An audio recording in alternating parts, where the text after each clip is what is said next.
Hi, this is Daniela Wolf with Bestie Life, the podcast, and this is your community to support you through the little and not so little events that make up your day-to-day life. From the I've got this moments to the I just can't moments. We are here to empower all women to find and develop the skills they need to find peace, balance, and the bliss in their busy. Through solo episodes as well as interviews with amazing women who share their journey and their story and how it works for you.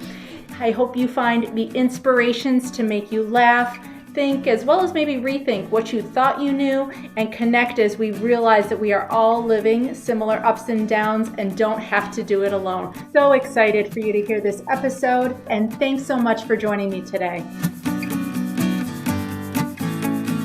Hi, this is Daniela Wolf of Bestie Life, the podcast, helping you find the bliss in your busy. Today, I am here with mompreneur Megan Moran. She runs a business helping busy mompreneurs simplify their day and their business to help them be more present and productive in their working and personal life. Thank you so much, Megan, for joining me today. Thank you so much, Danielle. I appreciate being here. This is exciting. I know. We've had a couple of little conversations, but I would love for you to share with my listeners a little bit about you professionally and personally. Yeah, of course. So mom side of my life, most important side, I have a right now 2.5-year-old son, Jack, and a 1-year-old daughter, Sophia. And then we also have our fur baby, Henry, who is about to be 9. And my amazing husband, super supportive. Couldn't do this without him. And so that's my family life. We live outside of Cleveland, Ohio, in the cutest little town called Chagrin Falls. If I have fellow Gilmore girlfriends out there, it is literally Stars Hollow. We absolutely love it. So as we're recording this, there is lots of snow outside, and that's what our my mom life looks like.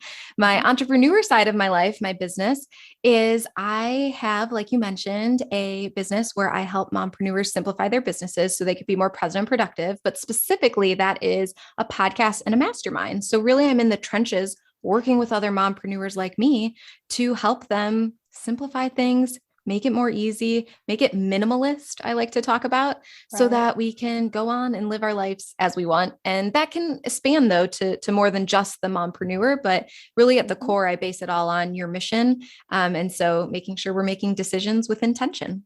Right. And I know as you and I have chatted, like what I loved about your messaging, even though I know your business is specifically geared toward mompreneurs, is, as moms, we are running a business anyways, our household, our family, scheduling, like we are the CEO of our home. And so many of the things you talk about, you're able to translate and span across so many different areas because we want our life at home to be simple, and we want to be present, and we want to live with intention. And so I think your messaging is so just relatable on so many different levels. And I would love for you to share just a little bit about some of the things maybe you talk about and teach to, just to, show that span of how much it covers.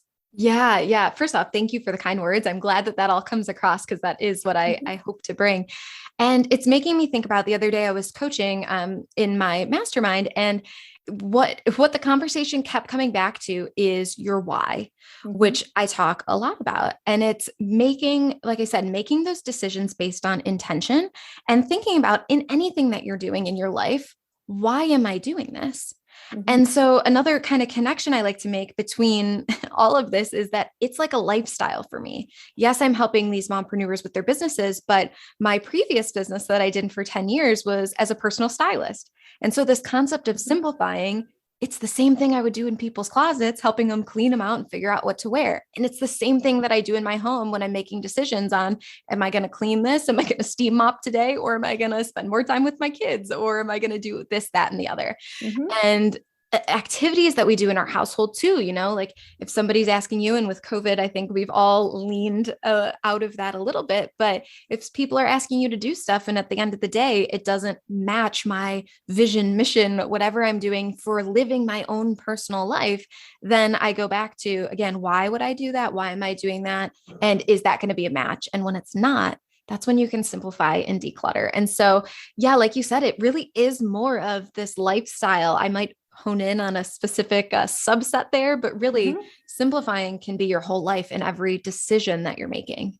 Absolutely. We hear so many moms talk about the busy badge, how are you? I'm busy. And they list off all these things they're doing, but to really focus on that why and intentionally, say yes to things without that guilt, without needing to do that people pleasing, being able to set those boundaries. It's all the same kind of things, that I talk about too, as part of the self-care. Those are the things that will help create that lifestyle that feels comfortable and easy and is still super productive. Because as a mompreneur, like your business is your bread and butter, and you need to be able to run that so that you are still generating money and taking care of your home and family. And so definitely those concepts you talk about are so important. Yeah. Well, and I think the biggest thing too is that like, I don't want to wear that badge of that busy badge of honor. Like that's not a badge of honor to me. I want my days to be spacious. And that's part of the reason specifically I went into mompreneurship is for the freedom. And so how can we bring about more of that time freedom? Because I don't want to be so entrenched in my business, let's say, or cleaning a big house that at the end of the day, the point of the home is to be with my family, or packing our schedule with a million activities instead of slowing down and enjoying the ones and then having time, like you said, for self-care for myself. I like to view that I have this kind of three pillars in my life. There's my mom life and my family life. There's my business, or maybe that's your professional career. That's part of me as an individual. And then there's this like space and free time for me to be me that isn't a mom and an entrepreneur or a working professional and this mom and wife and all of that. Like, I don't want to lose me on the other side of having kids. I mean, my kids are so young right now, but you hear that when they go off and you become an empty nester, then where are you at then? And so that's something that I'm always mindful of, and why I want to simplify things now so that I have the space to live my life just as I want, no matter what else other circumstances are happening. Right. I love how you share how intentional those three areas are, because I think that makes it easier to see what fits into what category. And definitely, I think as moms, sometimes we do feel like we have to sacrifice who we are and ourselves and our interests to be a good mom. And that's not the case at all, where that mom guilt and overwhelm and burnout comes from. So I love that you're keeping space for that, because I think it's so important for people to hear the different ways that other women do it, because that's the thing. I think sometimes they see this vision online and it all looks perfect. It all looks so easy, but to just know like there is a strategy involved in it. There's an intention and a decision made that helps make it easy, but just making that decision is part of the process. Yeah. I know. I just couldn't agree with you more. And I think, something that we've talked about before that's in your wheelhouse is like those boundaries. Boundaries help things be more simple. And so I have my working hour boundary and I have my mom time. I don't want to call it a boundary necessarily, but let's call it that for the sake. And then my husband and I have me time where we specifically schedule, like for me, it's Wednesday nights and Saturday mornings. Those are my me time. And now again, with young kids, we're splitting up who gets the kids in the morning and things like that, so that there is that time where we can be us individual from the mom and the work. And then we also try to do date nights in there too. So we have the us as a couple, but I think that's the bread, like, the bread and butter of what you're able to help us with is how can we fill up our cups, but we need to have the other stuff decluttered first, so we have those specific spaces. Right. And I think being able to ask for help, feel like you're not the only person that does it all, is part of what helps gives you that space, and having that boundary around your work time, it lets you focus and be present in one area and not feel like you're compromising anything else, because when you're with your kids, they're going to have 120% of you. So I love the way, that looks for you. Because I think for some people, when they're like, I don't know how to figure this out, I don't know how to make it look, seeing examples is where we find out what's going to work for me, what's not going to work for me, and being able to craft and create your own system based on everyone else's different ideas is where you make it your own. Yeah, 100%. I used to talk about it as the Mompreneur with Ease method, the three S's to Mompreneur with Ease, but I really think it's just to like mom with ease. And that's those three things were strategy, support, and self-care. Like we have to have the strategies in place. We need to have support to help us, whether that's a business bestie or it's your spouse who's on board or it's childcare. And then self-care. I mean, again, we have to fill our cups back up. And so I have found in my life, whenever I feel off balance, that I stop and I think, wait, what's going on with my 3 S's right now? And I kind of view it as like pillars under a bridge. And wherever I'm like leaning or wobbly, that's like the first place I go, oh, I need some self-care. I haven't done that. Or, oh, you know what? I think we need some extra support. Or, oh, I don't have a strategy in place or a schedule or a boundary or something like that to give this some structure so that it doesn't get out of hand. I love that. I hope you guys are taking notes on this. If not, we'll definitely have Megan's links because I think this is all just amazing. So what would be like your area if you're looking to find the bliss in your busy? What are the go-to things that help you kind of refill your cup? Yeah. So in terms of self-care, I am, after I have my day of work and I enjoy what I do, and I think that that's a huge part of that filling up my cup is doing what I love. And when I've had that present time with my kids and had time with my husband, then I'm a Stevie TV. So that actually is something that fills my cup. I don't even know what that is. I just love watching TV. Like some people will be like, oh, that's a waste of time for something to fill you back up. But for me, my mind runs. You can hear that I talk very fast. My mind is 10 times faster than that. So I need something where I can just like go and relax and let go and focus on somebody else's thoughts and things and all of that. So that's one way that I like to fill my cup back up is like learning or seeing or just binging some shows that are mindless. Do you have a favorite show right now? Oh my goodness. I could list forever. Gilmore Girls, obviously I'm on like my 10th or 11th time watching that now. That's an old one, but a good one. We just started this new show on Netflix called Murderville, which it's not like a murder show. It's a comedy show. Okay. And the first episode, we were like, we don't know, like it's an improv thing. But now it's super interesting because you try to figure out who the murderer is and they tell you specific details. So you have to remember the details. It's fascinating. So now my husband and I are binging that. But like that, Survivor, we love a breadth of different things. But between that to unwind and then like some walking or a bath or something where I can unplug, I find that those are two very important things for me. On top of like community, like meeting up with my friends or having a call with my mom or something like that. Those are the things that really fill me back up to recharge me to go and do the other things I love to do. Right. And I love the variety because I think sometimes people think it has to be just one thing, but depending on how much time you have or what's going on, having that variety is what makes it so accessible all the time. Yeah. I think where your energy is at too, like I've kind of mapped out for myself when it comes to me time, like different buckets.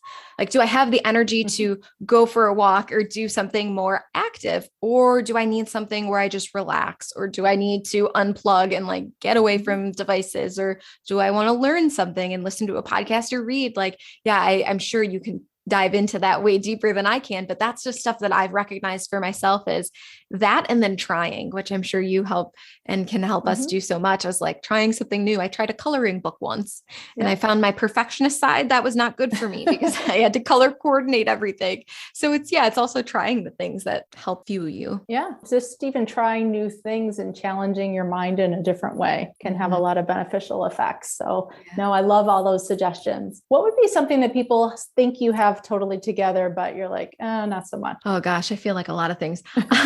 I would say probably my schedule is one thing because I have such young kids and I'm running a business and I'm doing a lot of things. I think a lot of people think that that is just like perfect, but it's always evolving. I like to say that things are cyclical and, one second I might have the schedule down with the kids and then we all know young kids that changes. Or I think I have my work schedule down or figured out. And then I realize that this isn't quite working for me anymore. So I try my best and that's the best that I can do every day. And I think I have learned to give myself grace in those moments of people may think that you're like really good at something. And it's like, I'm doing my version of best today and I'll learn and optimize and grow. And that's the beauty of being able to kind of recalibrate and have this be cyclical. Yes. I love that because that's the thing, especially with time, people beat themselves up so so much about, I didn't get this done. I didn't have enough time. I'm not able to do all that. And that grace part is so, so important when it comes to doing what's manageable and doing what's human on a day-to-day basis, because you are working with so many other variables. So I think that is so important for us to keep talking about and keep hearing, because I think, I don't know when in our lives it gets ingrained, those expectations, and breaking that down and undoing that conversation is definitely something that takes some time and effort. Yeah, definitely. Yeah. And I think the other thing too is like the being present is another thing that comes up a lot, especially because that's something I talk about, is how can we be present? And the mom guilt certainly comes in there as well. Yeah. It's like, I am on a mission just like everybody else to be as present as possible. And so I try my best to do it, but there are times where it's like, I need the stimulation. And so I do want to look at my phone and see if I have a new connection that I can talk with another mompreneur who gets it and things like that. And so again, it's like, I try not to beat myself up too much when I'm in those moments, and saying who I wanted to be today was somebody who was more present. But what ended up happening was, it's okay. That's what I needed to fill myself back up for now. And tomorrow I can try again to get closer and form more of that habit of who I want to be. Right. And I think just talking about it helps us work in that direction rather than staying in our own heads in some of that negative conversation. So those are all fantastic tips, Megan. I love them. So one thing I ask all my guests is, what are the things you're most grateful for? I think having gratitude is a huge part of our self-care, because sometimes we can focus so much on what didn't go right, what we wanted to do differently, as opposed to appreciating what we have and where our strengths are. So what would you say your top 3 areas of gratitude are? Yeah. So first and foremost, my family, of course. Can't go without that. My kids, my husband, all of it. All of the supporters in my life are so important to me. Next, I would say my business and the opportunity that being a mompreneur has afforded me. I am very grateful for that freedom and to be around for my kids and to have that.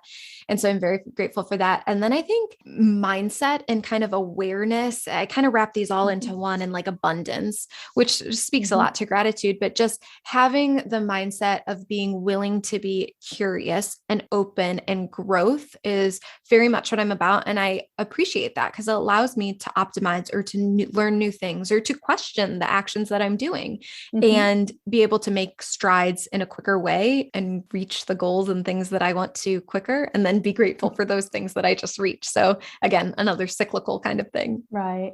No, but I think having that awareness of what fills you up is how we almost see it more. I almost kind of related to, like, if you start to think, oh, I think I want to get this car, and all of a sudden you start seeing it everywhere. I think when we bring that gratitude to front of mind is how we start noticing it then in so many more places. So I think just being able to pull from all those areas is great. Yeah, I agree. So where can people find you so that they can get more of this awesome, whether you're a mompreneur or just a mom or just somebody who wants to find more productivity and simplicity in their life? Yeah. So you can find everything at themompreneurguide.com. I have my podcast. It's The Mompreneur Guide. You can find me on Instagram at Mompreneur Guide. And yeah, just come on over. I've got a bunch of different Instagram lives if you're looking for different ways to just support yourself as a mom. A lot of it is mompreneur, but there's other stuff that you can glean too that are just for moms, and similar stuff, but longer format, and the ability to go faster than Instagram. And your podcast has some awesome tips. Absolutely. Absolutely. And all her links will be in the show notes. So thank you so much, everyone, for joining us. Thank you, Megan. This is awesome. I'm so excited to continue to collaborate with you. Yes. Thank you for the opportunity. Thanks so much again for joining me today. I hope you enjoyed this episode. Please let me know any questions or comments that you have. Also, if you can please leave an Apple 5-star review so that this episode can be shared with more women. There's 2 quotes that I love. Alone we may be strong, but together we are stronger, as well as when women support each other, incredible things happen. So let's be stronger and incredible together, as well as maybe just have some fun along the way. Thanks so much, and talk to you soon. Bye.